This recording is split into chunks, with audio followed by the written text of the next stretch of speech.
বাবা। হ্যাঁ আব্দুল আওয়াল বলো। বাবা, আমার কোনো দোয়া কবুল হচ্ছে না। তাই নাকি? তাহলে চলো ইমাম সাহেবের কাছে যাই। হ্যাঁ চলো। ইমাম সাহেব আসসালামু আলাইকুম। ওয়ালাইকুম আসসালাম। জি ভাই বলেন। ইমাম সাহেব, আমার ছেলের কোনো দোয়া কবুল হচ্ছে না। ও আচ্ছা, এই কথা। তাহলে আপনার ছেলেকে একদিনের জন্য আমার কাছে রেখে যান, এরপর থেকে ইনশাল্লাহ তার সকল দোয়া কবুল হবে। ঠিক আছে ইমাম সাহেব।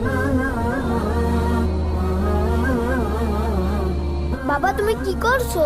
এই তো বাবা, নামাজ পড়ছিলাম। বাবা, আমার সব দোয়া কবুল হয়ে গেছে। কিভাবে হলো? তাহলে শোনো, হুজুর আমাকে সুন্দরভাবে অজু করা শিখিয়েছেন। কারণ সঠিক অজু না হলে নামাজ হয় না, আর নামাজ না হলে দোয়া কবুল হয় না।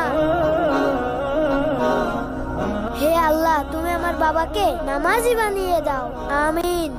প্রিয় দর্শক, সুন্দর করে অজু করে নামাজ পড়লে আল্লাহ দোয়া কবুল করেন।